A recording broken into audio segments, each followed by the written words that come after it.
Pada umumnya kita membayangkan samurai sebagai pendekar pedang yang ahli menggunakan katana. Namun kenyataannya, samurai awal memiliki gaya bertarung yang jauh berbeda dari gambaran yang sering kita lihat di anime, film, atau budaya pop. Sejarah asli samurai justru dimulai dari kemampuan yang sama sekali tidak berhubungan dengan pedang.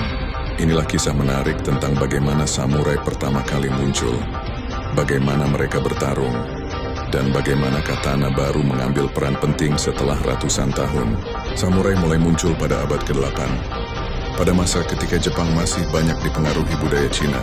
Pada masa itu, samurai bukanlah kelas prajurit elit seperti yang kita kenal sekarang.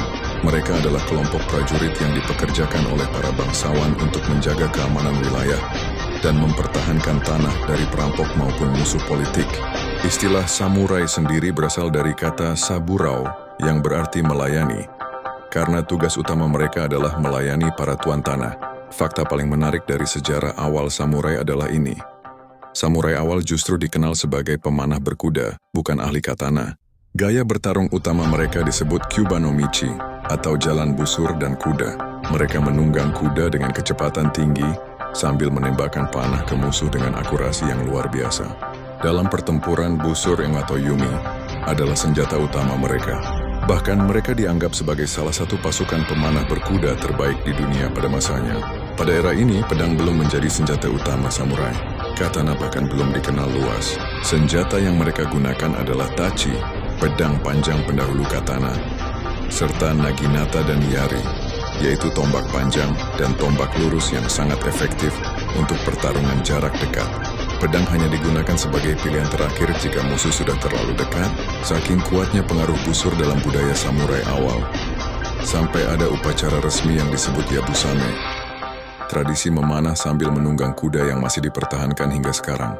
Namun dunia perang di Jepang mulai berubah pada abad ke-12, tepatnya pada periode Kamakura. Pertempuran tidak lagi didominasi oleh duel jarak jauh di atas kuda. Perang mulai berlangsung dalam formasi besar, padat, dan banyak terjadi di darat. Kondisi ini membuat senjata seperti tombak dan pedang menjadi lebih penting dibandingkan busur. Pada masa inilah peran katana mulai naik. Meski begitu, busur tetap digunakan, tetapi porsinya jauh lebih kecil dibanding era sebelumnya. Perubahan besar kembali terjadi pada periode Muromachi. Pada masa ini, citra samurai yang kita kenal hari ini mulai terbentuk. Katana bukan hanya menjadi senjata utama, tapi juga menjadi simbol kehormatan samurai. Banyak sekolah seni bela diri dan teknik pedang atau ryu berkembang pada masa ini. Di era inilah etika Bushido, yaitu jalan hidup samurai, mulai disusun dan menjadi bagian penting dalam budaya Jepang. Namun perlu dicatat, citra samurai pendekar katana adalah gambaran dari masa yang sudah jauh lebih baru dibanding samurai awal. Bahkan ketika memasuki periode Edo, Jepang memasuki era damai selama lebih dari 200 tahun. Samurai tidak lagi berperang.